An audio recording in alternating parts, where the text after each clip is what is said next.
What was your dad kind of doing for like a job and stuff when you were younger that caused you guys to move around a lot? He was on disability, so Okay. he was a Marine.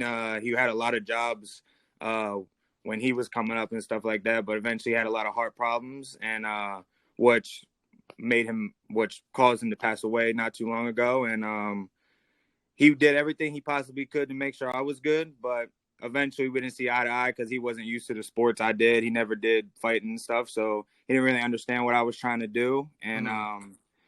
it was just hard for him to grasp that I'm a fighter and doing wrestling. He didn't understand any of it at all. He was a baseball player growing up and stuff like that, so it took him some time to realize what I was trying to do.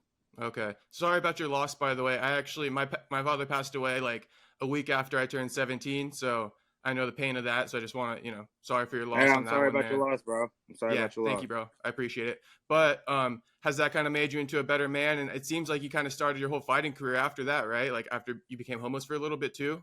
Yeah, when I was homeless, I had to figure out a situation to get into to where I can make some money and get on my feet. I actually got kicked out of Notre Dame College because of COVID. They didn't want nobody on campus and stuff, and I didn't have anywhere to go at all. Mm. I actually I was sneaking around campus to stay in the dorms. They didn't know I was there for the last month I was there, Oh, and I was damn. still training. I was still training in my wrestling room because I was like, "This is all I got, man. I don't got nothing back home I can do." And then they eventually caught on to what I was doing, and they kicked me out. I went back home. I didn't want to, and then I was caught up in stupid stuff I shouldn't have been doing at all, and I was homeless. And then I ran into Forrest Golden, who was one of our other pros at our gym, and he said, "Bro, what are you doing, man? Get up here to the gym."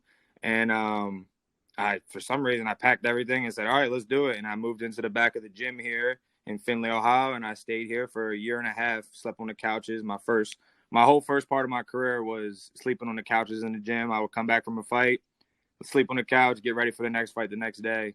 Yeah. And now I'm living above the gym in my own apartment. Okay, hell yeah. So what were you doing when you got to back to Baltimore then? Because you did mention you were doing stupid stuff. Did you just get back associated with some of those maybe gang members or something like that? Yeah, I was Yeah. I don't know if I'm allowed to say, but I was like selling drugs and stuff. Just Okay. just doing stuff I shouldn't have been doing at all. That was dumb. But it was like, what else do I gotta do now? Like I gotta make some type of money somehow, and I couldn't figure out a way to I don't like working. I didn't like working a regular job at all. I hated it. I hated the thought of it. Facts, I was right? like, dang, I do not want to do this at all. I should not be doing this. Yeah. And I eventually got out of it, thankful to my teammates that I was doing that. They were like, bro, you are doing this. You are stupid. You need to stop. Get out of this and come fight. And I Okay. got up and did it. For sure. You probably don't want to talk about what you're selling, so we'll just move past that part. Even though I'm curious, maybe off the record you could tell me sometime. But so you kind of were doing that. Who brought up to you that that was a bad idea and brought you to the gym? Was that your coach that you earlier mentioned? Yeah, so Gary Young and my teammates, Farars Golden, Jaden Talker, they were like, we can hustle a smart way. We can start selling yourself, sell your brand, sell your name. And I was like, damn, it's actually pretty smart. But you don't know your worth at the beginning and stuff like that. You don't realize how much you can actually sell yourself. And I started studying like the people that sell themselves the most, McGregor, O'Malley, all the guys that are really good at um branding themselves off in different type of ways. And I've studied them since I started fighting, and all the different ways they sell their merch, their businesses, promotions, and everything like that. And I realized you can make ways selling yourself and promote yourself and know your worth to make money in smart ways where you don't got to put yourself in danger the whole time. Yeah, and actually, I've been watching like a lot of Deion Sanders because he's like that college football coach, but he's the NFL like GOAT as far as corners are concerned. And Yeah. but he coaches now, so he kind of talks a lot about mindset and stuff.